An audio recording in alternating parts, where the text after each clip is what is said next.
अहिल्यानगर स्थानिक गुन्हे शाखेची मोठी कारवाई। दुचाकीवर विक्रीसाठी नेला जात असलेला सुमारे 10 किलो गांजा पोलिसांनी जप्त केला आहे। या कारवाईत दोघांना अटक करण्यात आली, तर एक जण पसार झाला। स्थानिक गुन्हे शाखा व खर्डा पोलिसांनी तरडगाव फाटा येथे ही कारवाई केली। पोलीस अधीक्षक सोमनाथ घारगे यांच्या आदेशानुसार स्थानिक गुन्हे शाखेचे पथक खर्डा पोलीस ठाणे हद्दीत अंमली पदार्थांची तस्करी रोखण्यासाठी गस्त घालत असताना या पथकाला दुचाकीवरून 2 इसम गांजा विक्रीसाठी तरडगाव फाट्याच्या दिशेने येणार आहेत अशी माहिती मिळाली। गुन्हे शाखा व खर्डा पोलीस ठाण्याच्या पथकाने संयुक्तरित्या सापळा रचला।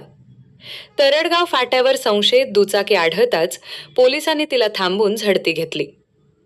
दुचाकीवरील गोणीमध्ये उग्र वास येणारा हिरवट रंगाचा पाला, फुले, बोंडे व बिया असलेला गांजा सदृश्य अंमली पदार्थ आढळून आला। पोलिसांनी सचिन नवनाथ गायकवाड, वय 25, पिंपरखेड जामखेड, सुक्षय उर्फ सोमा सुनील काळे, वय 23, खर्डा जामखेड यांना अटक केली आहे।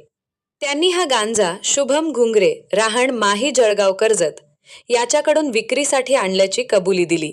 तो सध्या पसार आहे। स्थानिक गुन्हे शाखेचे पोलीस निरीक्षक किरण कुमार कबाडी यांच्या मार्गदर्शनाखाली सहाय्यक निरीक्षक उज्ज्वल सिंह राजपूत, उपनिरीक्षक अनंत सालबुडे, समीर अभंग, अंमलदार हृदय घोडके, संतोष खैरे, गणेश लबडे, श्यामसुंदर जाधव, मनोज साखरे, भाऊसाहेब काळे, अमोल कोतकर, महादेव भांड यांच्या पथकाने ही कारवाई केली।